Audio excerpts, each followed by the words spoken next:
Yo, what's up? What's up, everybody? What's going on? We are chocolate.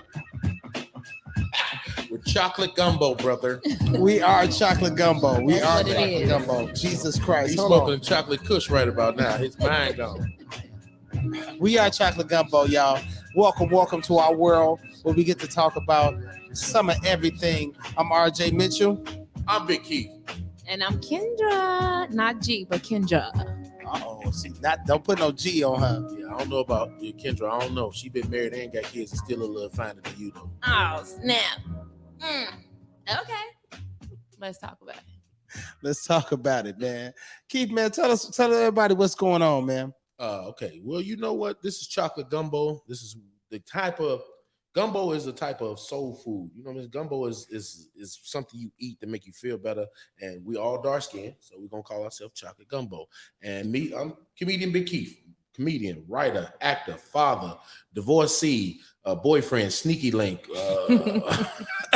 I'm whatever it is you've been through in your life. I'm exactly that. And I'm going to be here giving you what I think I need to tell people to make your life better. I want to be able to give the type of experiences and advice that I wish somebody would have gave me. So that's why I'm going to be great for chocolate gumbo, because I'm going to be putting all kind of chocolate spices and all kind of sausages in there to help y'all get through y'all situations. That part. Okay. Next. Right. Kendra, what's up? Hey, y'all. Hey, I'm Kendra. I am a real estate agent and also a hairstylist. I've been doing hair for over 20 years. Just recently tapping into the real estate. Hey. So yeah, this podcast, we're doing chocolate gumbo, giving you all types of thoughts from this chocolate perspective. There you go. You can taste and see what's gonna be good for you. And so in my experiences, basically, I'm just here to sit at the table and give examples or share experiences that I've been through in life, just to touch on a few things, to tap into some of our young people, some of our older people, everybody, whatever you could take from it, I'm here to give. And hopefully my experiences can help you know that you can move forward in life, you can get through some things, and you can be what you want to be as long as you manifest it and move forward towards it. So that's why I'm at the table to share. All right. Well, I guess I go next. I'm RJ Mitchell, and I call myself the roux of the gumbo. So I try to, be the little sauce of the gumbo, try to, pull everything. Because these two kind of crazy. You'll see what I'm talking about as we get deeper into it. So I try to keep everything kind of, balanced and everything like that. So we got a lot of crazy stuff to talk about, man. Tell these people who you are and what you do, bro. All right, man. All right. I'm RJ Mitchell. I'm an artist. I'm a recording artist. I'm a promoter. I do an event every Saturday with my brother Big Keith. We do Beats, Bass, and Brunch every Saturday at Tavern on the Grange. And I'm a podcaster now. So I guess we are podcasters. Yes. I'm sorry about that. So yeah, let's do it, baby. Okay. Why chocolate gumbo? Why chocolate gumbo? I think we were having a conversation. We were brainstorming on the name, and we like to talk about and hit on some of everything. Gumbo is probably one of the best dishes to me, like one of the best Southern dishes in our culture. So to be that, and we're chocolate. We're proud to be chocolate and black, and we're three dark skinned people. So I just figured like that name was pretty dope, right? We all just kind of. Who you threw that name out, right? You threw the name out? All the other names was taken. Forget all the literary shit. We was up here 45 minutes Googling every other chocolate podcast on the internet. And chocolate gumbo. Well, life is the spectrum, okay? If you talk about life and people, you have every form and format and every situation and how it plays out of people that this podcast, we're going to manifest that it reaches millions and millions of people. Yes. And to that millions of people, they're only going to be able to relate and live a little bit of what we're talking about. So we want to talk about everything. So gumbo has everything in it. Gumbo is something that you put a little of this, a little of that, a little of this, and you get out from it what you know what I'm saying? What if you want to taste, some people only make it with turkey. And so if we're going to put everything we have into it and cook it. And make sure that it fits, the seasonings taste just right. So when you taste our chocolate gumbo from our chocolate minds, our chocolate experience, when you taste it, it's that comfort. It's that, wow, I didn't know that they knew what I was going through. Come on with it. I didn't know that. I didn't even know that at all, like type of thing. That's my main input is to be able to tell people what I wish somebody would have told me, and to also enlighten and to entertain. I'm definitely not going to be just straight serious. We're going to see some retarded. I mean, excuse me, not the R word, but I'm going to say some outlandish shit on this microphone. Let's just let y'all know. So white chocolate, you said white chocolate gumbo, Kendra. Hey, see that is all good. Okay. When you said chocolate gumbo, it just resonated. Like, just in my mind, I saw all types of things that we can share, we can tap into, we can talk about, we can mix together, and we can give out and serve to these people that's in whatever type of need you feel like you are in. We're going to give it to you, and hopefully you can take from it, and it's going to taste great. Ew. As I'm sure she does. Next. I can't talk on that. We'll be doing this podcast from the garbage. I tell you that. This nigga is married with a T. And I love my wife. And look, she is a beautiful, loving woman. But when I say she gangster.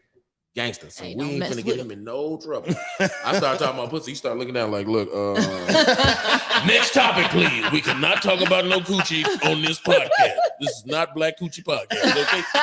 This is chocolate gumbo. Black Coochie. It's all I signed on for. I can't say coochie 2 more times. We're going to get this shit shut down. Oh my God. As you can see, man, we some fools, man. So it's just we're gonna hit you with a little bit of seriousness, little jokes, and everything in between. And pretty much that's why we're chocolate gumbo. But being chocolate, man, comes with its challenges, especially growing up in the 80s and the 90s. And we touched on it a little bit. We talked about being dark-skinned in a world where Black is hated, severely hated, and strategized and propagandized against from before birth to after birth. Your mentality, your physicality, and everything that goes on with this life is under attack constantly. Hold on, not also under attack, but they're also trying to copy it and do it themselves and make you feel bad for something they really like and want you to hate. What can we say?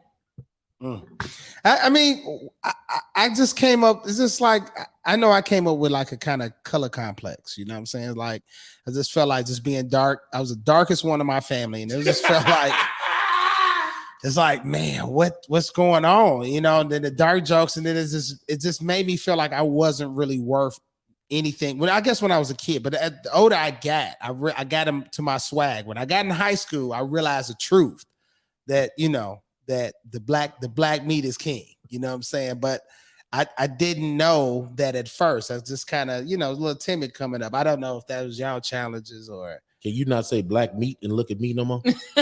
When you say black meat, look back down at your computer screen, brother. Don't say black meat and then look at me. Pause. Okay, I'm sorry. I should have paused myself on that. But black skin. Thank skin. you. Yeah.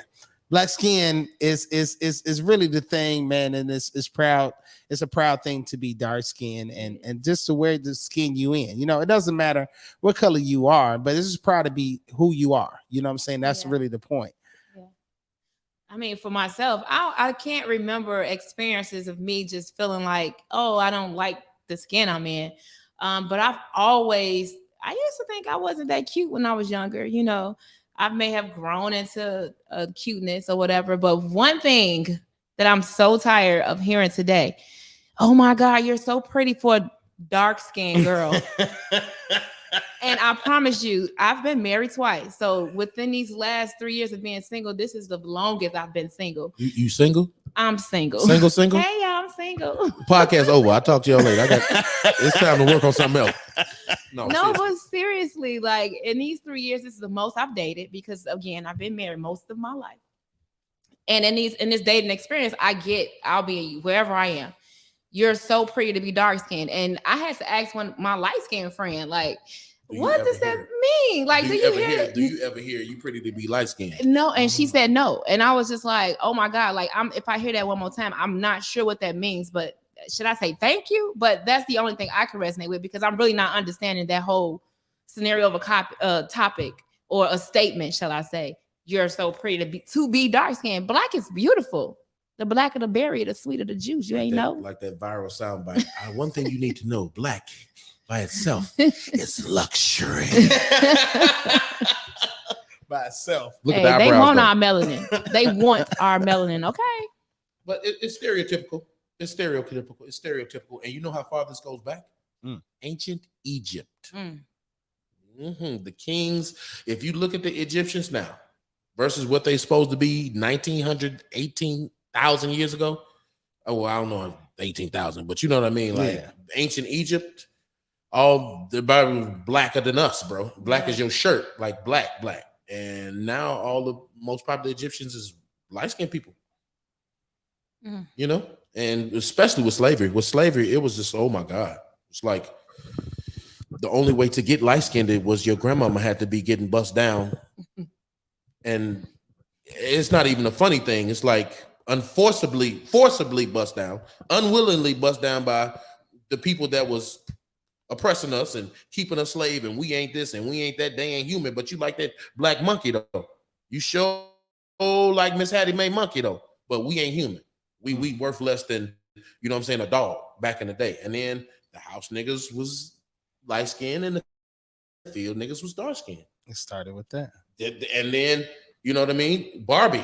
You know what I mean? Like it progressed over the years and over the years and over the years. And like you said, nobody has ever walked up to somebody very light skinned and it goes like, "Wow, you are very pretty to be light skinned." Light skinned people are assumed to be pretty, Privileged and pretty. Not too long ago, it was a video going around social media and internet about a I don't know, was it Belizean grandmother?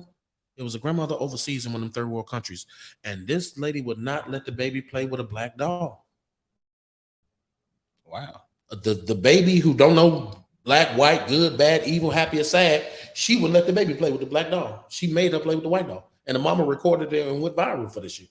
So it's definitely ingrained. It's been studies. We don't have the research right now on the first podcast of what study was done, and when, but it's been studies all from the 60s and 70s about how whitewashed black people are. We're closer to our ancestors than any other shade of this race. The darker you are, the less washed down your genetics are. So it's like, I grew up not thinking I was attractive. That's where a lot of this personality and comedy came from, because I had to find a way to talk to girls. You know what I mean? Girls like to laugh. So I had to be personable, because all my friends in high school, I don't know about these two chocolate gumbo weenies, but all my friends in high school was the pretty light-skinned niggas. Pretty light-skinned, fair-skinned, muscles. I was kind of chubby in high school too. And fucking at 15 and 16, fucking a lunch lady at the school. Like, it was some pretty lights. I had all my friends was the players. So, but they rock with me because I was funny. You know, I kept everybody laughing. I was always silly or whatever. So I really didn't get no play like that. Like, I had a few little high school girlfriends, but it wasn't nothing like that. It wasn't until I learned how to use my black meat. Your black meat? Then I became a superhero. You understand me? Yes. And I looked him in his eyes when I said black meat. I looked you in your eyes. You know what? I apologize once again, because you showed me how to make you feel.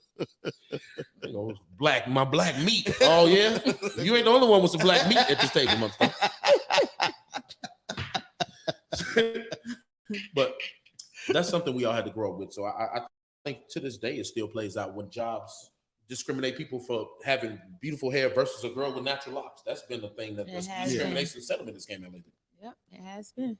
It's definitely been that. I know I struggled with that coming up. I mean, I'm a little bit under you, Keith, a little bit younger. So it's like, I know, like grammar school is like that. It's like my sophomore year in high school, I guess that's when, like, you know, the dark skin thing started to get a little play. I wasn't getting no play. And like, you're right, I grew up, my best friends are high yellow dudes. So they was getting like 12. We would go to the mall. That was like the thing to do. You go to the mall and then you see girls, you try to holler at the girls, but all the girls was hollering at them. Yeah. But so if I see one I like, you know, they already was on my homie. So it's like, okay, well, I want you now, you know what I'm saying? Because it's just like a pride thing. I feel so bad. So now it's like, well, I gotta act like you wasn't even all that, because my feelings kind of hurt. You know what I'm saying? But that was the case just coming up just as a preteen. But you know, until I got in high school and stuff like that, of course, I thought really the singing was helping it. But it's like, it seemed like chicks was liking Morris Chestnut and You gotta you be know, they gotta would be yeah. tall also. Yeah, they If you like tall, Tay it kinda Diggs supersedes and light skin. the dark skin thing was taking a little turn. So it's like, okay, then it started working out or whatever. But just growing up, you know, just in the 80s and 90s and having that kind of complex, it was like, man, everything was like your boy, what's your boy? I'll be sure, you know. It's like you got to look LL like I'll be, Cool J. and this dude had a unibrow, but they was crying over him. It's like, dude, he looked like Bert, you know, but Michael Jackson. If you look at his progression over the years, his skin condition, okay. Anybody with that skin condition, okay. But if you look at the progression of his skin tone and how big of a megastar he was and how much of an impact he had on all of our lives, like Michael Jackson was ours. No matter what color he was, now how straight he was Michael Jackson with the big nose, off the wall album cover he was still that Mike. But if you look at it, that kind of also did something to us, you know what I'm saying, subliminally, like on a subconscious level, like, man, you know what I mean? Because that's one thing I know I'll never be, tall and light skinned. Mm-hmm. Do you think Mike would have been as big as he has reached if he didn't change his skin color? Didn't change his nose either. If he still had the big nose with the hair, you think? I mean, he would have been that to us, right? But do you think he would have been like this worldwide star like that if he didn't do that? His talent gave it to him. I'm gonna say he still probably would have been.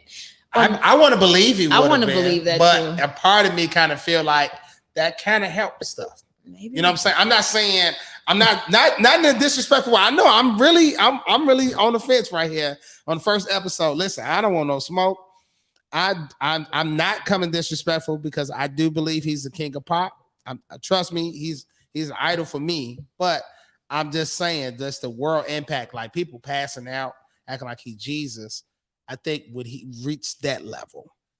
That is an excellent question, and I can't wait till we hear feedback on it because ain't no other podcast. Sorry, 100,000 other podcasts. Sorry, Gumbo.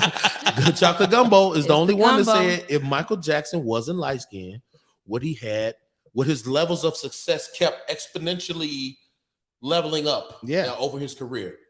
I'm usually eloquent with my words.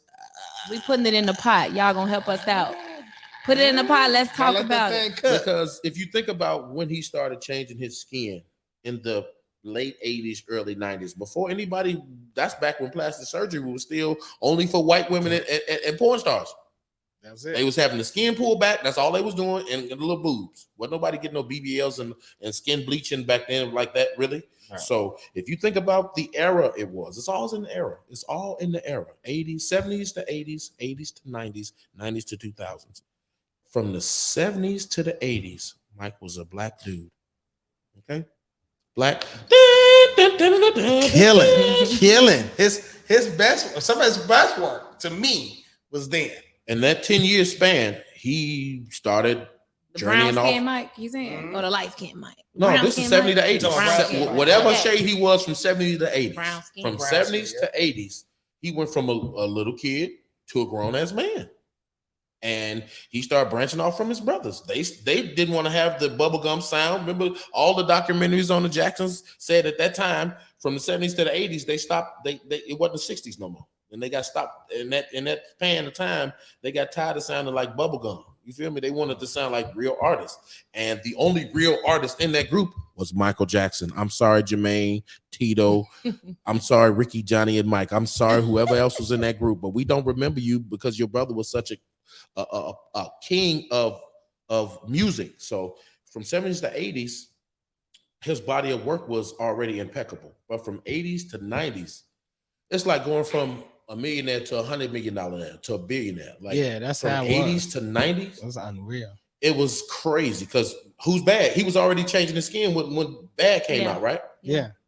What was it? Who's Bad? Was Thriller? No, not Thriller. No, it wasn't Thriller because he had the. Was Bad out? Was it called Bad? Yeah, Bad. When he had the cast on, right?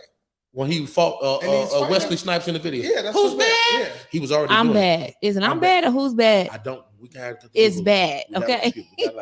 But what I'm saying is that span he'd already got light right there. Yeah. He was light on that Bad cover. He was very light skinned, very completely light skinned, hair straight, light skinned, and Was it Billie Jean? Because he was still trying to chocolate on Billie Jean when he was walking and the floor was lighting up on the video. He was Still kind of light. He was still kind of tan skin. Now he's bad and light.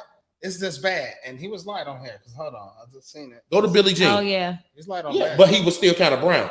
He had like. But the cover, go to the album cover, the LP album cover, and see if he was all the way light skinned. Because let me see. He was pretty light. He wasn't like See, light Billie as he Jean was. was brown. See, look, go from this one. I'm sorry, podcast. We pull it up later. He was definitely brown He on was Billie brown Jean. on the He's Thriller. brown. On the On that, Thriller, yeah. he's brown. He's brown. Now go to the other one. Go to the I'm Bad. The man, whatever lighting they used, they edited out all the brownness. Yeah, he's much lighter. You can tell Yes. he has to put on mascara because But his he skin's got so lighter light. than this. But He look at did. his eyes. Look at his eyes, bro. What is that on his eyes? Eyeliner, Like eyeliner. To look what? To give it more what? a pop. Color. Yep. Because without that eyeliner, when women don't wear eyeliner, their eyes look pale like they just woke up. But with that eyeliner, you look crisp, you look sharp. You still need the chocolate. You still need the blackness to look crispy, ladies. Ain't no lady out here putting no white lip liner on her lips with her lipstick. Fuck out of here. You ain't putting mascara on your eyelashes. Ain't white. It's black. The fuck out of here. But you know what I mean? Like this Michael Jackson right here, G. This was the final phase of his chocolateness. That's crazy. And there wasn't really no chocolate there. It was just But like, I think he started. That was the beginning. That's what I of mean. bleaching. That was the beginning. So Yeah, he got lighter. it's hard to tell right there because I'm he not was mean still bleaching. making. He could have been, but He was still making crazy music, bro. Crazy music. Heartbreak Hotel. I'm Bad. Billie Jean. It's Smooth Criminal, bro. Smooth Criminal, bro. And it was, hold on. Why was I last week years old on the internet and they showed how the shoes were screwed to the floor that he was leaning forward in? They edited it out, but his shoes were screwed to the floor. I'm not going to say officially, okay? According to Instagram and TikTok, okay? But you still have to have a lot of muscle and dance ability to lean that far forward without falling too. You just told me something because I had no idea. They bolted the shoes to It's the like floor. a hook on his heel of his shoe. Yes, the hook And into it was the floor. hooked into the floor, and he wouldn't leave.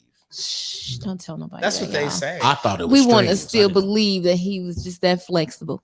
Man, that's amazing. But it still if he takes a is. lot of dance ability to It lean still- forward. it still takes that a lot. much. Okay. I couldn't do it with the screw, so I'll tell you that. I hurt my ankle or something. But we big as hell, bro. Ain't no way.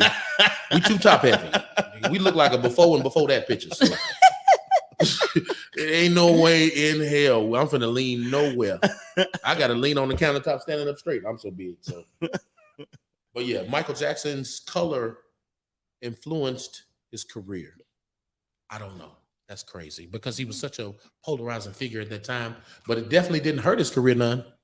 Chocolate Gumbo. That I tell you definitely that. didn't hurt it. You're right. It definitely didn't. It definitely didn't hurt it at all. Because this man was in Israel, selling out concerts in Israel, Argentina, Botswana. He went from Everywhere. every country. He was at the craziest countries, and they was just falling out. It was like watching Biddy Hen. Just hitting people with the jacket, huh? Lord have mercy, Jesus. That's how it was, man. It's just crazy. But I mean, I guess it's just a controversial question to throw out there. Do you think that that played a part? I mean, I don't want to believe it do, but I don't think it didn't help. Let me ask this. Would Barack Obama had won the presidency of the United States if he was not half Hawaiian or beautiful mother that he has? How did we get here? That's chocolate Why gumbo. are we? What? Chocolate gumbo, baby. Chocolate We talk about gumbo. the real shit. Let's talk about it. President Obama had really won the presidency of the United States of America if he was just as black as Michelle Obama. If he was from Cottage Grove like Michelle, Mrs. the wonderful, beautiful, elegant Michelle Obama, who used to ride the Cottage Grove bus with blow pop in her hair. Anywho, would Barack Obama had won the presidency if he was all, because he's not black at all. His father is Kenyan, his mother is Hawaiian. Kenyan is black, African. Not American African. I'm not talking about African. I'm talking about Americanized black people and a regular, you know what I'm saying? Both sides black, Yes, it's or different. one side black, one side white. But Well- I'm taking away, I'm not going to take away his white, beautiful, respectful, his mom. But if he had a black mom from Detroit and a black father from Cleveland and came up in Chicago, would he been the president? Do you think that would have he will be influenced Jesse his? Jackson? Do you think that would have affected if he was exactly the same, had the exact same resume, did the exact No same comment. things? I think that helped. In my I heart, didn't even know he I was don't mixed wanna- until I don't- after he was president. You didn't know what? I did not know he was mixed until after he was so president. you don't what think they say about me? I don't know. you but don't think he's he was black. light skinned though? You ain't look at him and say, okay, he light skinned. Especially No. If he was before- dark skinned, you before think the presidency. he would have been president? Okay, that's yeah. That's what Okay, I'm hold on. talking Let's do it like this. Let's do it. Hey, we gonna Let's leave keep that it in the here. pot. Uh-uh. Are we keeping it here? Let's keep it right here. We keeping it here. No, I'm talking about physically. physically. Okay. Would we have voted for Barack if he was dark skinned? Forget the rest of America. Forget everybody else in America that might see this podcast. Yes, I would have. 1, 2, 3. If Barack was black and he had the exact same voice, exact same everything, he was just all black. Yes. Yes. I mean, I would because I want to see somebody like me in it. That's If why. you asking me today, like how I feel today as what I went through, yes. I mean, he seemed very Maybe- educated as well. So, Yeah, he I seemed mean, very educated. Yeah, if Now, nothing else was different. If I know he nothing else wouldn't was different, had no chance. but his skin tone. I wouldn't think he had a chance, but I would have voted for him. I only voted for him because he was black anyway. oh. So I wouldn't have gave a damn if he was black as the sun, or you know what I'm saying, black as tar, or all the way light like Mike in '99. Like I only voted for him because it was a chance for me to see me in the White House. And I don't care if he, you know what I'm saying, he may not be from Kenya, he may not be from Hawaii. He came up out of Chicago. So they lived over at Harold's, everybody in the world that might see this podcast. They lived over, their first apartment was over at Harold's Chicken On Shack. 51st Street. That was, They said it on the they did a That's crazy. 60 Minutes piece about them, and I think they said their first apartment was over at Harold's. And I don't know, many of you may not know what Harold's is. Harold's is not like a restaurant. A lot of Harold's are just a plain restaurant that you pull in the parking lot, you walk in the restaurant. But some Harold's are built into a storefront with real apartments over them. They're built into an apartment building and like a storefront where you have a dollar store or a convenience store. It's a Harold's restaurant right there built into the apartment building. So people can actually live over the Harold's, and that's where they live. So hey, we're gonna need some sponsorship from Harold's and Tavern on the Grange. We done shot both of them out. Tavern on the Grange in the beginning. Hey, that's my spot. And now Harold's, what we doing? Come on, y'all. Let's talk about it. Chocolate That's just- gumbo. That's just I mean, that's just black people that like good food spots. I Yes. tell you, but you're right. I mean, that was just definitely a good question. Like, you know, would he actually would have went over the hump? I was surprised that he actually got over the hump just being Yeah. black, period. And I'm happy that he did. But I think him being the first, asking him to be dark is a little stretch. And now we in there. I think I feel like we have more of a chance now. yeah, don't stutter. We on our podcast. This is our shit. You can say what you want to say. You ain't got to. Don't hold back. But do you think white America would have voted for an all black president? Because they've been voting for I don't all think so. white men for how many I years think now? now they do. I think they have vote for Kanye. No, I wouldn't vote for Kanye. And That's love the crazy Kanye. part about it. We wouldn't vote for him because we love him and we wouldn't trust him in that. But white America will vote for him. We already had one unstable president that stole documents out the goddamn White House, and they ain't gonna sue the government for taking them back. Did you hear that? Oh yeah. The Trump is finding one of the judges he put in place is putting in a special prosecutor to make sure that whoever looking at what they took from his house got authorization to look at it. Boy, if you don't get your ass out of here, you weren't supposed to steal this shit first place. Hey, all I'm gonna say is whatever you believe you can be in life, you can do it. It's gonna happen. They manifested it and it happened. That's why we talking this chocolate gumbo talk, because whatever you want, wherever you want to be, whatever you can do it. Just manifest it. Look at today's world. Look what we're going through today. Mm-hmm. Look at all the stuff we tapping into, all the different stuff that's happening in the world today. Yeah, Tory Let's talk about Tory it. Lanez just jumped on August Alsina over Jada Pinkett. See. Oh. Yes, bitch, I'm Oh. petty as fuck. You goddamn right. Oh, over Jada? I don't know if it was particular. They say it was because there is footage out on the internet. You can look for yourself. August Alsina, Tory Lanez. Tory Lanez extended his hand to August Alsina. I think this was at a Chicago event. They said it was Chicago. Tory Lanez, you see Shondell. Shout out my boy Shondell, Power 92, man, Chicago radio. Shondell walks past, and then August Alsina is walking up, and Tory Lanez is already standing there with his hand fully overextended. You know, when you want to shake somebody's hand like that, his hand is extended like this, like boom, all the way out. August Alsina look at that man like, I fuck Jada Pinkett. You can't talk to me. So he walked past, and I guess Tory Lanez, according to reports that I've read on undocumented sources, that Tory Lanez did diss track about August Alsina, or one way or the other. I think one of them dissed the other one. And I think Tory Lanez dissed August Alsina from what I'm remembering. And August like, bitch, you talking to me now?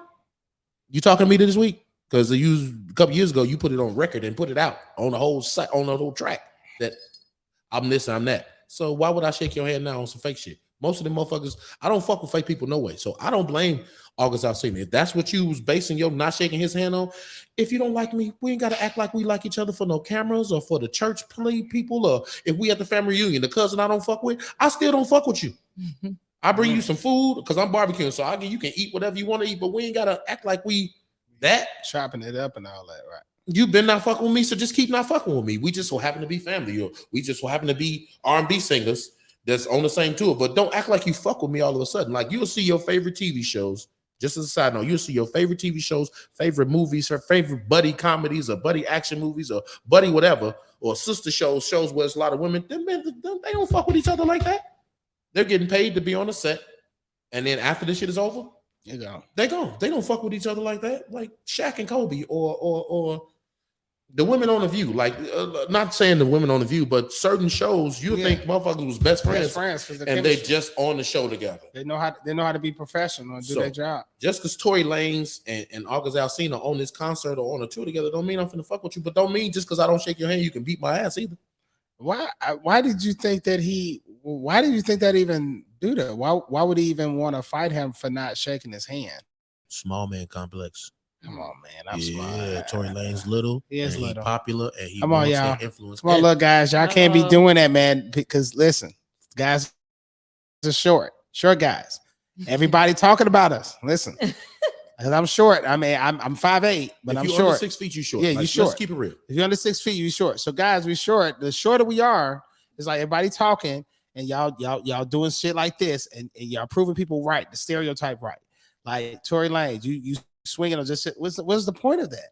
Y'all out there making money. He don't gotta shake your fucking hand. Get your money. You know what I'm saying? I mean, excuse my French, but he don't gotta shake nobody's hand. Get your money. Everybody out there making money, get your money. Y'all ain't been hanging out before. So why is this such a dilemma? Don't act like it's your homie that you was hanging out with every day. I could see that. If y'all was friends, like that. Y'all wasn't even friends. It's like y'all work together or be cool, and then y'all might have a little beef. It's like, keep it moving.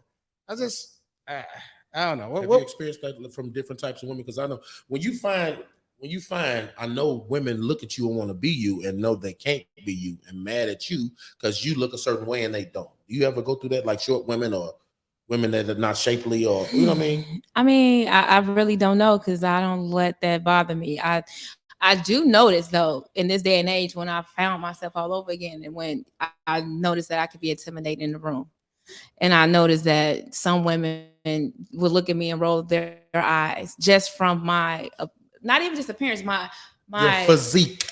Not even that, just the energy that I give in the room. I'll say that because I'm very confident within myself.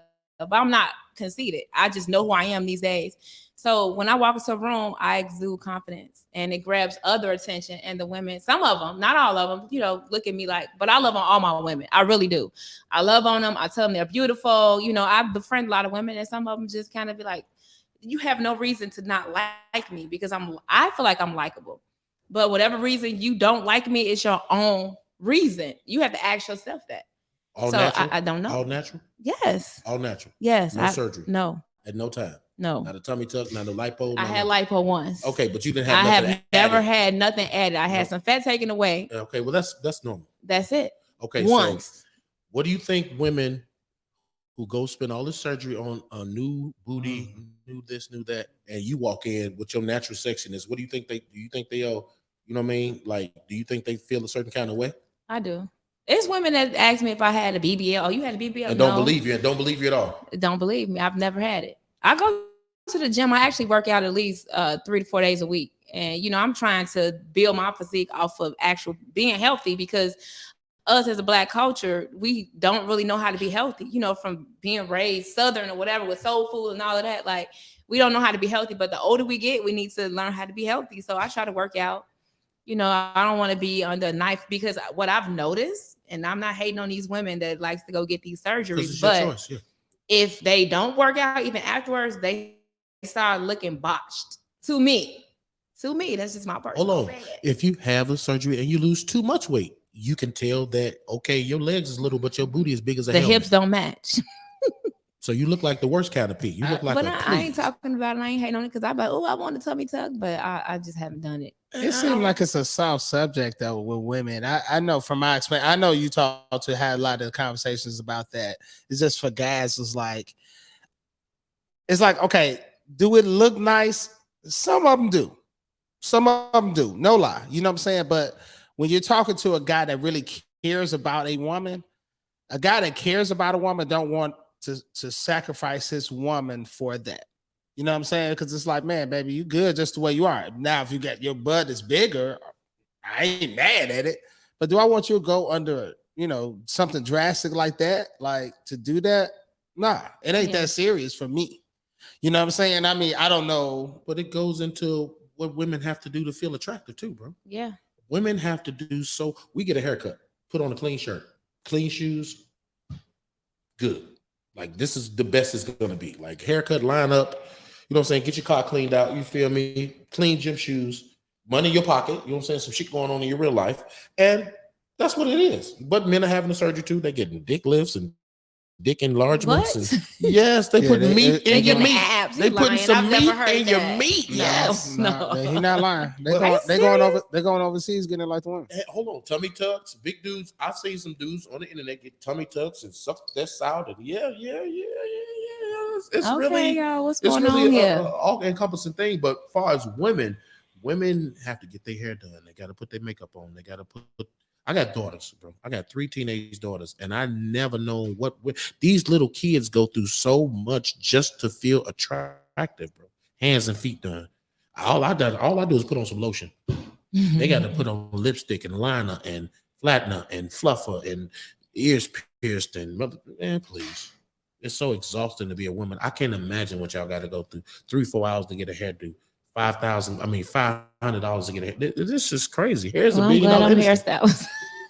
It's a $1 I billion don't wear industry. makeup though, but yeah, we do go through a lot to feel pretty. I can attest to that. And it directly correlates to y'all mentality. Yeah. And to your emotional system and to how you feel about yourself and the rest of your life. Forget if you live in a real life. Forget if you're successful. A woman could be all of that and not feel attractive, and none of that matter.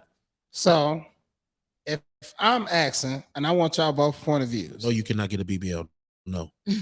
Damn. Nah. But if I'm asking seriously, like as for me, if my wife said, okay, she wants to do it, and I say, oh babe, you know, you don't got to do that. Am I wrong for and you know what I'm saying? It's like I'm not telling her she can't do it. You know what I'm saying? I'm just letting her know that, you know, you're beautiful the way you are, or there's a better way.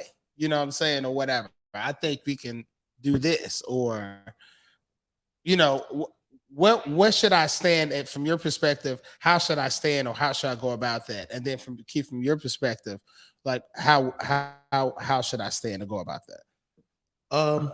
Speaking of my ex-wife, she wanted to go ahead and get the jump on taking the weight out. You feel me? She already had booty or whatever, but she got this, you know what I'm saying, the surgery. And I always told her, I like you the way you are. I married you for what you already was. Now, if you got a health problem and you feel like you want to do that, she works out down the house. It looks like she never had surgery. Like not like before, but she lost weight. She looks good. You know what I'm saying? She's working out on a regular basis, and it jump started her weight loss process. So for that reason, I'm not mad. She had lipo. I don't know what she had. I don't know if she had the I don't stomach feel like took lipo out. count for the whole BBL thing. It's literally just removing some fat from specific I don't know areas. what she had. If she had the gastric, I can't remember what specific surgery it was, but it was for health. It wasn't just for a look. So I'm talking about the women that just do it for the look. I ain't talking about your health. For a look, like if you are a slim, thick chick, right, and you don't have no protruding booty, your booty ain't never been about nothing, and you got a little stomach and you wanted some more breast, and you go get the whole package. I don't know how I feel about that because I'm such a naturalist. I don't like no makeup, no weave. Like I don't even like chicks that wear deodorant because I don't wear deodorant. I really ever. I'll drink so much water that I really ever get musty. Baking something on them arms. No, nothing. Just nothing. When I get musty, I'll take a shower and I'll put on some deodorant. Like today, it's hot, so I might have threw on some deodorant. But most of the times when I sweat clean. That's just me personally. So I don't really like makeup and weave and fake booties. Like I like booties and thickness. Like I like all shapes and sizes. So it's hard for me to say you perfect, but I've always looked at the goodness through the flaws instead of the flaws through the goodness. You feel me? So if I see somebody and she's a little plus size, that's fine. What kind of person are you? Are you clean? What's your conversation like? I've always been willing to look past, and that goes back to growing up dark skin. I never saw myself as something so fine that, oh, you don't deserve me. I'm finer than you. I ain't never looked at myself like that. So I've removed that thinking so I can deal with people pretty much. If you look at my exes, you could say I don't have a type. I don't think I have a type either. I don't have a type because it depends on who you are. Okay. The BBL's topic to me is, I'm not going to say unattractive because I don't think that if you go get it, you're unattractive. Don't get that. But I don't never think you need it. Now, if some people were like, oh yeah, she deserves some ass. You feel me? Because if you ain't got no ass at all, and you like, damn, like we grew up dark skin and going into the thick era that we're in now, most girls that don't have nothing, I want a booty. Like I want to be looked at and nigga be like, damn, that's a big ass booty. Because I've seen girls look at other girls. I done seen booty so nice. Me and the girls like goddamn, goddamn. I do that. I don't know how it is to be really super skinny or super not thick and want to be thick. You feel me? Like we always want to be light skinned. If there was a process in the 90s that we could have been light skinned, I would have jumped on it. If I'd had the money for it and could have been not botched and looked pretty light skinned me. I've always wanted to be light skinned. I want to be 6'3", light skinned with green eyes and wavy hair. I want to be what's the old boy from Golden State? Not Steph Curry. What's the other? I always wanted to be Blake Thompson. Nigga, I'm Blake Thompson. Like Drake said, I'm light skinned, but I'm really dark. Nigga, I'm dark, but I'm really Blake Thompson on the inside. Pretty hair, ice. What? Not to say that I'm checking out Blake Thompson, but I've always wanted to be 6'4", 6'5", muscularly built, light skin, pretty eyes, pretty hair. Because I'll never have a problem getting the finest chicks ever. Them dudes don't never. Now some of them be mentally thwarted. I was just about to go there. Some of them be emotionally and don't know how to be a man. So you'll get a perfect woman that don't know how to treat her. But I'm dark skinned, so I know how to talk, relax, massage, get in. I do it all. Suck toes, crack your back. Like I'll clean up the kitchen, straighten up the garage, do the driveway, wash your car. I know how to do so much shit because I've had such a hard dark skinned life. So if I was light skinned, nigga, you please. I have 6 wives because they be like, look, we with this nigga. Yeah, he do everything. So to tap back into your question, as far as so what I would say is this: like, if she asks for an opinion, then that's fine for you to give it. But people have said to me too when I say, "Oh, I want to tell me to," oh, you don't need that. I don't do what I want for others. I do it for myself. So if it's just something that I want to do, so I feel like will make me feel better or look better in my clothes or whatever, then I'll be doing it for me. Some people do it for others, but I'll be doing it for me. And so you giving your opinion as her husband, that's fine, but it's just as long as you're not telling her what to do and allowing her to make that decision herself, then it's up to her. So she want to do it. Since I let if I let my opinion be known once, I don't have to keep repeating my opinion.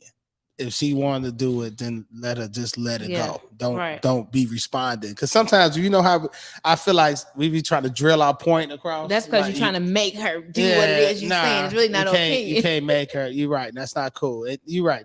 I'm glad you gave me that perspective of just seeing it that way. You know what I'm saying? But not saying that's my situation, but Right. we have had, me and my wife have conversations about different things like that. And I was just telling her my thoughts about it. Like, Mhm. I don't feel like why not? You know, and just we just bouncing ideas off. So Yeah. To complete my point, you have to be mentally, emotionally, and physically connected to who you are. Okay. You have to accept who you are and then want from there. You can't just be having surgeries and not loving yourself. You have to love, like I always say, love yourself before the surgery. Because if you don't love yourself before the surgery, you damn sure ain't gonna love yourself after the surgery. You're just gonna keep pinching and pulling and tucking and fixing and pinching and pulling and tucking and fixing till you ain't never gonna be happy because you done did so much different shit. Like be in touch with who you are before the surgery. So when you get the surgery, you'll be happy then. Yep. Don't get the surgery to be happy. That's all I'm saying. Don't get the surgery to be happy with yourself. No, you need to be happy with yourself before you get the surgery because now you're adjusting something that God made. You feel me? Like, don't. Just like I say, don't wrap anybody else's hope up into your happiness. Don't wrap your happiness into nobody else's hope. Be happy because you're happy. And if you're not happy, deal with it until you become okay with what you're not happy about. You feel me? It's all wrapped up into body image and what makes you happy. Like, you know what I'm saying? If having some ass gonna make you happy and you seen 6 of your friends go to the same doctor that you going to, you done did the research, you done saved the money, you go get the ass and be happy with it now. Because if you ain't happy now, you ain't never gonna be happy because you're just gonna keep fucking with yourself over and over again. And it's like, for what? I loved you how you was before.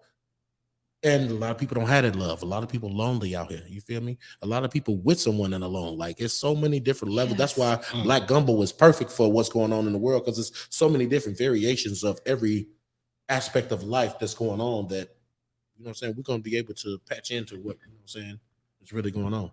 Yeah. Current topics. We're throwing everything in the pot today. Current topics. Let's talk about why Blueface knocks Christian daddy out. Yes, Blueface and Christian Rock, I think her last name is Rock, pulled up in Maryland and all hell broke loose.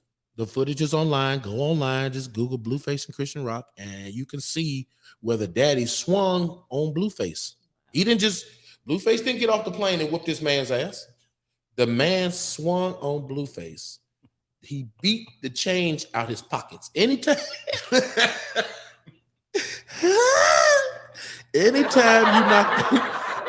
you knock the Sonic the Hedgehog's coins out of motherfucker, you whoop they ass for real. Then he put on social media, I'm her daddy now. I said, Lord Jesus. Oh, wow. But she be whooping his ass. She be, boy, Christian Rock. That's what I'm saying. Toxic love, it's got to be good. It's got to be good. It's got to be good. It's bad, but it's got to be good. It's fire. She done whooped his mama ass, his sister ass. He put them out the house. She beat up some other chick that they had over there on some three-way shit. And now he fighting her family. They always on the news on some, and I be so worried about Blueface because it was a video, it was about a month ago where they was walking somewhere in Hollywood and he was hitting her, but she was hitting him, and he was hitting her. I'm like, nigga, LA County, you better watch out. Blueface putting your hands on this girl. I don't give a fuck how hard she hit. Unless you just redirecting her punches. If you actually give her some fist music, you going to the county. He said it's that fiery. It's two people who don't have self-control and have fiery love for each other. You don't even know what it is. And that's the beauty of Black Gumbo because there's so many aspects to it. We're going to hit home, but we really don't know what's going on. Just like the Chris Rock and Rihanna. We don't. Not Chris Rock and Rihanna. But I was about to say Chris Rock. Wait up. I'm making up some new shit. Chris Rock and Rihanna fucking. No. Oh, Chris man. Brown Chris and Brown and Rihanna. I Rihanna. was just about to say they had a toxic love too. You're right. We don't. You don't know what's going on in the house. Because I've been in some situations growing up. Your wife is home. Your wife is here. Don't. No, I'm just saying I've been punched and no, not my wife didn't punch me, but Yeah, no, it's not her. But just growing up being young and being in relationships, and man, I got punched in the nose. I got punched in the nose, like straight punch, like for real.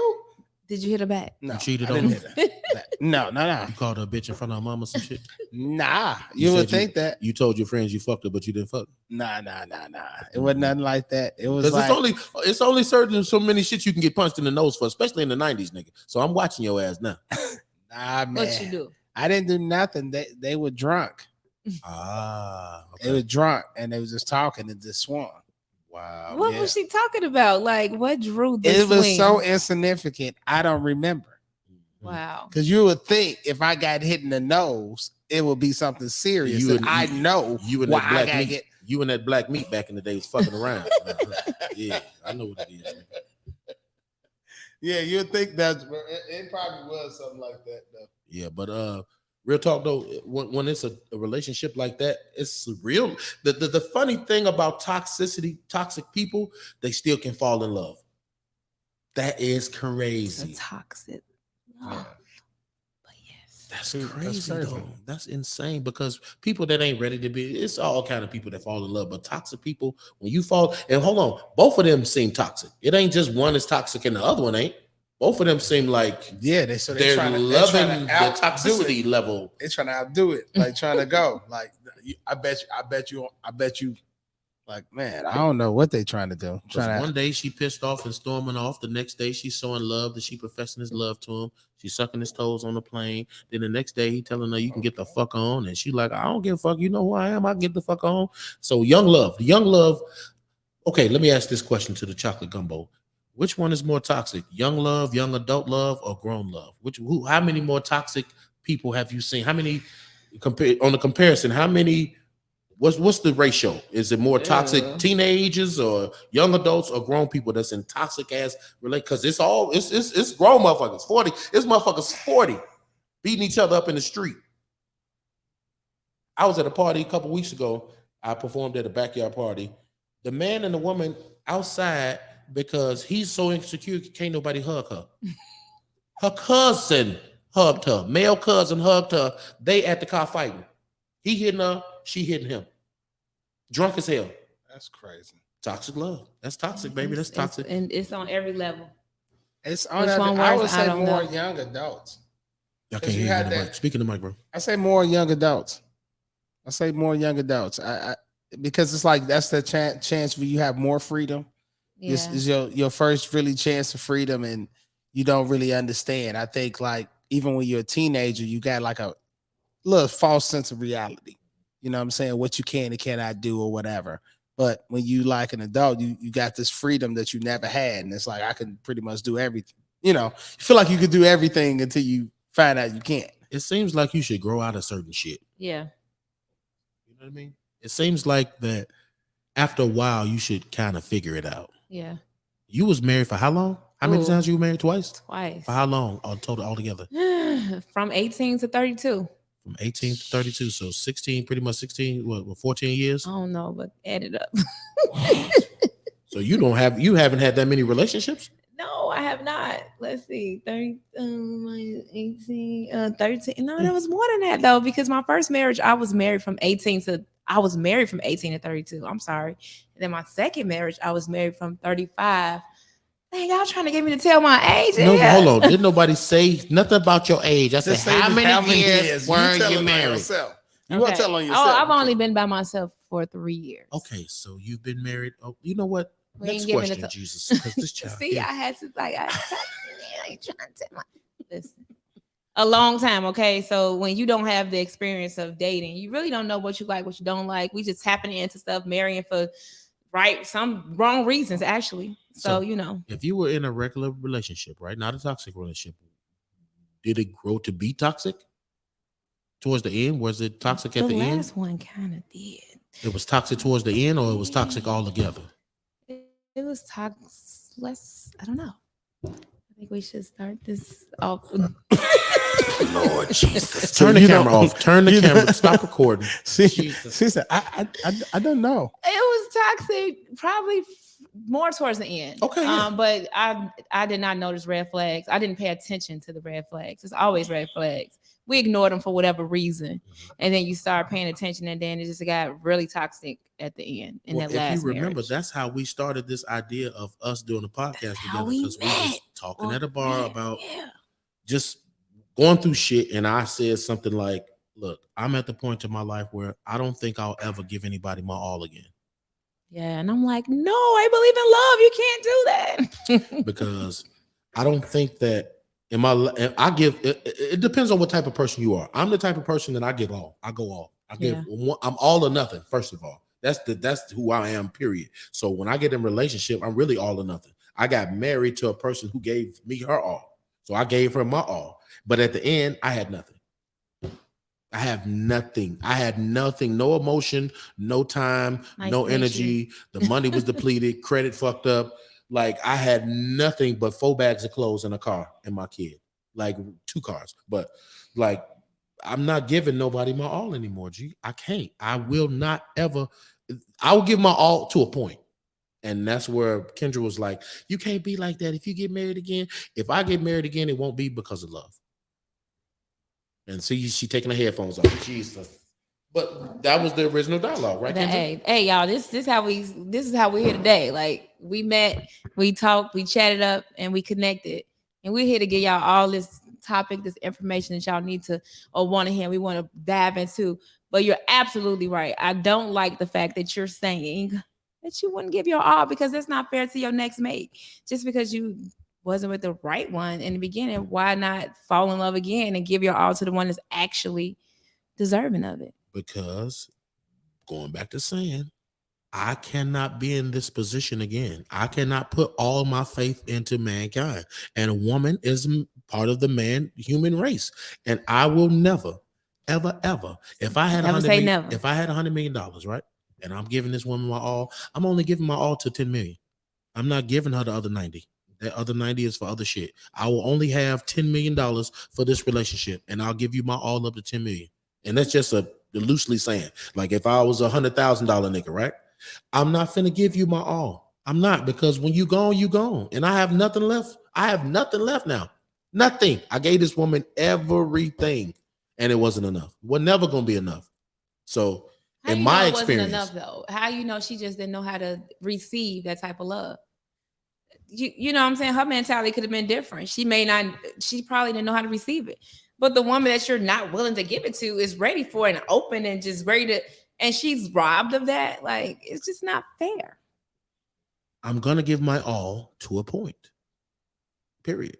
Maybe Like I'm just a hopeless all of my romantic. emotions, all of my energy, all of my time, all of my love, all of the love making, all of the sensualness, all of the wisdom, all of the integrity, all of the faithfulness, all of the confidence, all of everything that else that I provide, you get all of that. But when it comes to what I need, I got to keep what I need for me. Because once you decide to be not what I need, or once you decide to give me the silent treatment and don't talk to me for days, once you decide that I need to be punished and suffer, But you what can if make that she's happen. not that person that's going to decide that? What if she's not that? You're resonating off of what you've been through. What if she's not even giving you that energy? I got to find the one and only woman that's going to not get mad and want to make you suffer when she get mad. That's what you want me to wait for? I'm not that woman that's going to try to make anybody like, why? Like, I mean, again, I can only speak off of who I am because I do know it's a different variety of people out here. Yeah, We talking about gumbo. So, you know, I'm just talking about me. I'm just talking about me in this point. But that's how we started. But that's what gumbo music is for everybody. It is. Chocolate gumbo music. Shout out gumbo music. That's RJ Mitchell band. But chocolate gumbo is for people who think they only think their thoughts and to also get enlightenment. So enlighten me. Like, why would I be in a relationship where I feel this woman is jealous of everything that I am and have, and I've given you more than I've ever given anyone? Why do I keep giving, and if I'm getting nothing back from you it? don't. If what you're getting is you give what you get. You know what I'm saying? You tap into what's being received and what's given. That's what I'm saying. So if it turns into that, then great. You're going off of the experience that you had. I'm just saying, don't enter into a different experience with the same mentality that was in the last experience, because it's just not fair to the next person. And I believe I was having this conversation with a guy, and he was sharing to me that he feels like all women are broken, and they like to say this and that or whatever from past experiences. But what we need to learn how to do is heal ourselves before we go into our next endeavor. You know what I'm saying? And I'm going to say this real quick. I just realized something about myself. After my last marriage, I thought that I was completely healed from that. But I noticed the action that happened to me a couple of weeks ago, that I may have, I don't know if I lost this person. I care for him dearly. And an action that I did may have pushed him to the side a little bit. And that led me to go into a self-thought. Like, let me do some self-reservations. Let me think and see, why did I act like that? What caused me to freeze up or to feel like I needed to be a certain way? I'm still not completely healed from the damage of the last relationship. So what I've been doing lately is just some self-preservations and some, just dabbing into myself, because I don't want to be that to the next person. I don't want to be what you're saying to my next mate, because he's not deserving of that. As we grow older, we go through our experiences, we learn, we live, and we move on. We cannot take this baggage into the next thing. And we're not giving our all to get that full love, that full desire, and the things that we want in that connection with our mate if we bring in baggage. I don't want to be the bag lady. So you got to think about that.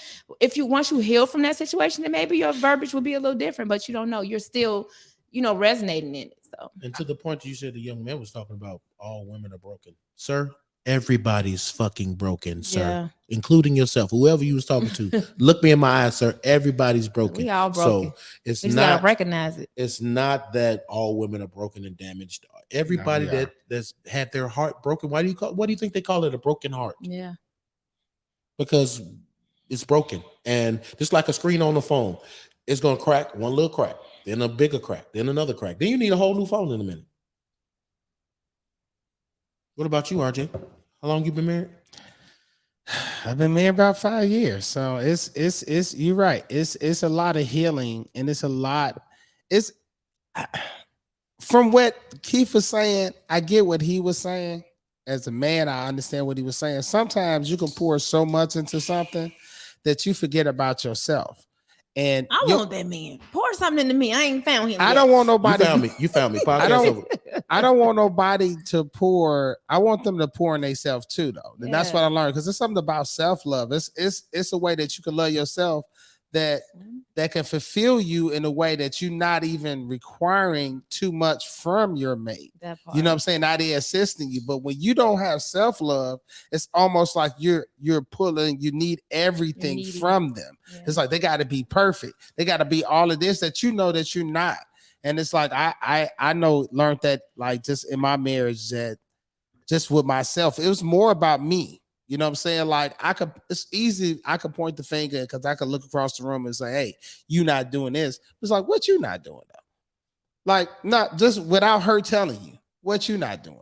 You know what I'm saying? Have you challenged yourself to be the best husband? It's like, or you know what I'm saying? Like, a lot of wives or husbands, we feel like, okay, well, I want you to do this. You think all the stuff so you could be the best wife. But like, have you thought about doing to be the best husband?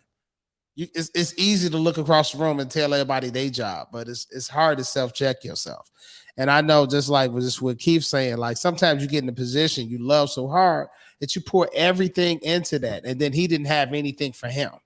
You feel what I'm saying? So now that he's down, and it's like it happened like that, he had to get to a point that it's about him. That's why guys have poker nights. That's why guys have muscle cars. That's why guys smoke cigars. That's why guys do what they do, a man cave, because you have to have that something for yourself that everybody else loves that you have. Like, I was given to the point to where nobody cared if I had something for myself. Nobody cared. Not that it matters that they cared, but if I'm busting my ass and making everybody else possible, then dad should be able to be like, you know what? You right. You good. You need something, other than me, because I don't know about all women. And let me loosely say this, but women think that they're the prize. I'm going to say it like that. Women think that they're the prize, and they should, as you should. But with that also comes as prizes do, consolation. If you think you the prize, make this nigga feel like he wants something. Not make him think like he deserved to have you, but make him feel like if I'm the prize, make me feel like a winner. You feel me? Like real talk. Don't make me feel like I should just make you be what I deserve to have my whole life if I don't feel like I'm even happy with myself. Like, you know what I mean? So a lot of that plays into, and it's subtle. A little bit over time, a little bit here, a little bit there. You give up a little bit of this, you do this, and all of that little bit becomes, now you got a little pile over here and a big pile over there. And then she tell you to move out the way and swoop all the other shit. Now you sitting over there just on the floor, and all the other shit you done, all the other stuff that you'd invested, all the everything else that you thought had value is resting with everybody else, and you sitting there feeling worthless, but you've created all this value for everybody else in their lives and made them possible. You know what I'm saying? Everything I do is to make y'all function so I can feel like a provider, so I can feel like I'm protecting y'all and giving y'all what y'all need to go be successful, but I'm sitting over here on the floor. You know what I mean? In a sort of a symbolism type of speak. That's just the way I felt in my, you know what I'm saying, mind in my situation. Of course, she said you shouldn't feel like that. Of course, she said I celebrate you. Of course, she said I do this and do that for you. But when I ask you specifically for what I want, I don't get it. You know what I mean? That's just me, though. That's nobody else. Don't take my advice. Don't be me. This is Chocolate Gumbo. This is a way for y'all to see different aspects and do better, be different. Or if you're doing and can't get out of the situation, deal with it differently so you can feel better about what you have to deal with. I just kind of connected with you a little bit slightly, you know, because I've been married twice. And I'm going to say this. Sometimes we look at our man, the man, to be that strong one, that leader, that provider, that one that's going to carry us through the, you know, whatever. And sometimes he just need that little shoulder rub and that push and that and that baby, I got you too. You know what I'm saying? So, and you know what else I noticed? Sometimes we can get too comfortable just listening to you talk and me thinking. We can get too comfortable in however long we may have been in a relationship where we forget how to still be that whatever that person need. You still need it in after 5 years, 10 years, 15 years, not a comfortable level of a relationship, but still that I got you, boo, as if when we first started the relationship, like when she saw you sitting in that corner, sliding down the wall, needing that push, she should have checked in, you know what I'm saying? And like, my baby needed, we get too comfortable. And this is probably why some relationships don't last. We feel like, oh, we got them, we got time, we got kids, we got whatever. We can't get comfortable. Every day needs to be a new day, a new start, and we need to still wake up and be there for that person, no matter what, in any given aspect. And that's what I just thought to myself, listening to you talk. And we also need to be better listeners, y'all. Sometimes we like to be on the fence when our mate say something and defend ourselves, but just me listening. And if he was my husband at that time, I may have not listened. I may have like, but no, I do this, or no, I do that. But not being the mate and can step out of the shoes of who I see. So I get your point. It's a popular meme. I get your point. A popular meme going around now on social media. I saw it. I didn't save it, but I saw it. It says, check on your strong friends. Yeah. Yeah. Because they ain't as strong as you think they are. They got strong personalities and they do a lot, but them people get just as weak as somebody you would consider a weak friend. Yeah. They just don't convey it. Or if they convey it through a way where you wouldn't even think that was what they was doing. Because a lot of strong people, I'm sorry, strong people, I'm one of y'all, but we don't bleed on others. I do not bleed onto others. If you don't call me and check on me and say how I'm doing, I'm probably not gonna tell you. Like if it wasn't for family being involved and all of that, if somebody died and I was old, like my mom was going to die one day eventually, I wouldn't tell nobody. If you ain't calling me to check on my mama and see how she doing, why the fuck I got to tell you if she live and what happened with her? Like real talk, I'm that person where I don't bleed onto others at all. A lot of people don't even know I'm divorced. A lot of people don't know that I was separated for a year and a half before I got divorced. A lot of people don't know I was motherfucking ready to leave this motherfucker for the last 6 years because I don't bleed on the others. They didn't right. Motherfuckers don't know we divorced because they never know we had no problems. Because I don't go, man, this motherfucking bitch crazy. I don't do that. I deal with it. How your wife doing? She good. How you doing? I'm great. You feel me? But yeah, it's like because I came up with that when my grandmother passed in 2009. I'm not going to say any names because this is a podcast, but people came around trying to tell us what we was doing and what we was not doing. Don't do that. Was you here when this lady needed something? Was you here when she needed something day to day? Well, don't come trying to tell us what to do now. Just sit here and cry because she about to go. Okay. Don't make me flip mode on you real quick. Just come up here, cry and pray, and get the fuck on. Don't talk about what we've been doing and what we ain't been doing, what we should have been doing. Because what you here doing it, well, shut the fuck up. Like I came up with a slogan: you can't check me if you didn't call to check on me. Like if I'm doing something in my life and I'm going through the ups and downs like we all do, and making good decisions, making bad decisions, read a situation, make a decision, and it don't play out to my favor. Don't call me, tell me what the fuck I should have did and what you think of me. Don't call me to check me if you haven't called to check on me. Man, that's real. I love that. Man, that's a gem right there. Mm-hmm. That's a line right there, man. For real. I mean, I definitely understand that, man. Have you had a time where that was relevant? Yeah. I mean, especially when my mom passed. You know, I just kind of tuned a lot of stuff out. It was very emotional, man. It was an emotional time.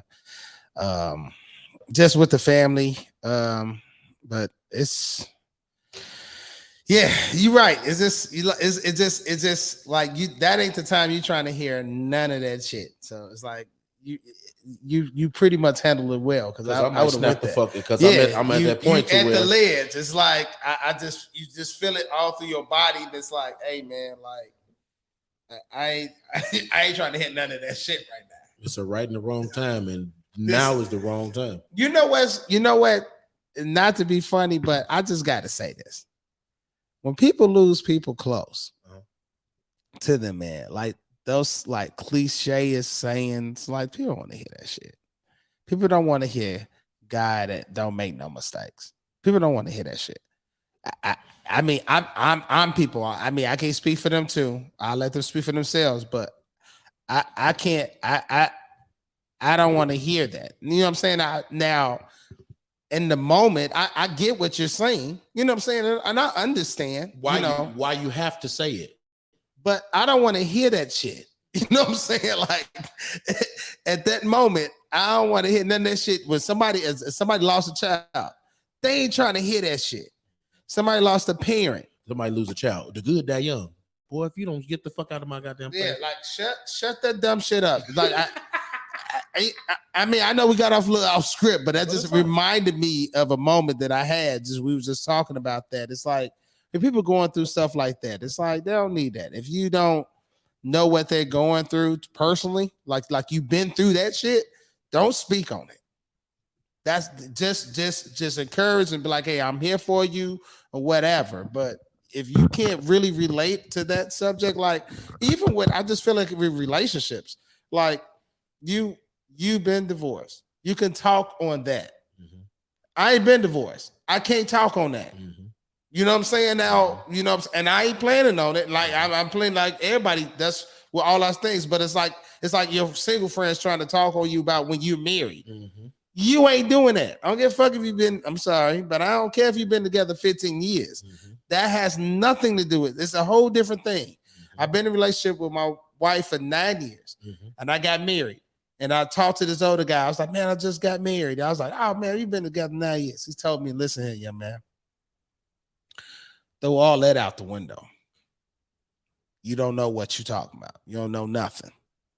You know what I'm saying? Throw that 9 years. Oh yeah, out the window. You know what I'm saying? Start y'all get married. That's when it starts. Because then you start bringing up stuff from the 9 years that has nothing to do with that union now. You know what I'm saying? So it's like that was some of the best advice that I ever got. You know what I'm saying? Like, nah, this you can't compare. I don't care if somebody, a dude been with a woman 30 years. If he ain't married and he didn't make that choice and wanted to do that, you can't compare that because it's two different ways of thinking. When a man thinks that this is my wife, it's a different way of thinking. I'm going to protect her. She's my responsibility. Period. If that's my girl, that's my girl. You ain't my damn responsibility, though. I don't care if I've been with you 30 years. But if I say I do, you're my responsibility. You're mine. I don't give a damn about nobody else. I give a damn about my wife. If she feels unsafe, she feels threatened, she feels mad, everything stops. Like you good? I don't give a fuck about nobody right here. You good? You know what I'm saying? And that's just the mindset of being married to me. So I understand that it's two total different, totally different things. But gumbo, man, chocolate gumbo, we just all over the place, man. We just That's why we you get a call little it bit of everything. gumbo. We throwing everything in there. Okay. I mean, we've been rolling for a minute, so I think we're gonna wrap this one up. Okay. All right. Well, let's always have closing remarks, man. Let's always have candid closing remarks at the end of every podcast, and drop your social media for people to, you know what I'm saying, be able to, if you got your real estate and you do hair, so drop that. You do music, drop that. I'll do my comedy thing. We'll just drop that. I'll go first. Comedian, actor, writer, Big Keith, Bigkeef, comedian Big Keith on all YouTube. Google me. Social media right now, I'm reconstructing my social media. I will not be saying it the whole entire podcast, but right now I got a brand new Facebook. My Facebook has been hacked 6 times. Facebook. This is the 4th or the 5th Facebook page I've had. So I'm starting all over with Facebook. I'm getting a little traction from the new videos I'm putting out now. But Instagram primarily is Who Is Big Keith on Instagram. Who is the word who? The word is Bigkeef on Instagram and TikTok. And I have a YouTube page, but I'm reconstructing the YouTube page. So catch me on Instagram, TikTok, YouTube. Facebook is my government name. It's Keith Jackson with Mr. Fried Hard above my head. And I'm not going to tell you my email yet. So just Facebook, Instagram, and Chocolate Gumbo Podcast. Yeah, so I'm a hairstylist, Kendra. So you can look me up on Instagram at Hairstyles by Kendra, Kendra. If you're looking for the best hairstyles, you want your wig, slate, whatever you like, check me out. Again, Hairstyles by Kendra on IG. And also, if you're looking to buy or sell or list your real estate, your properties, or whatever the case may be, you can check me out at SFH Property Group LLC. SFH Property Group LLC. And that SFH stands for straight from the heavens, because my mother used to say that all the time. So I started this real estate out she passed away. So I'm trying to do something under her name. So again, on Instagram, SFH Property Group LLC. That's my real estate. You said check you out. I'm gonna check you out, and I ain't gonna. I'll follow you, but it's gonna be. I ain't gonna follow you on social media. I'm gonna follow your ass home. Anyway, guys, I'm RJ Mitchell on Facebook. So check me out, RJ Mitchell on Facebook, and on Instagram, I'm RJ Mitchell together _official on Instagram. So this is Chocolate Gumbo, man. It's been a blast, man, and we're gonna keep bringing the heat, right, fellas? Right, ladies? Yeah. I mean, we ain't got no choice, bro. We done lived the hard chocolate life. Hey, we got a lot to give, okay? And we got so many different ingredients. We're gonna have a different style of gumbo every time we cook a pot of gumbo. You're gonna be able to get a spoonful. Be like, yep, I see what y'all doing. I see what y'all doing. Well, it's been real, y'all, man. This is Chocolate Gumbo signing out. God bless y'all. Peace. Hey, that was kind of dope. Hey, I like that.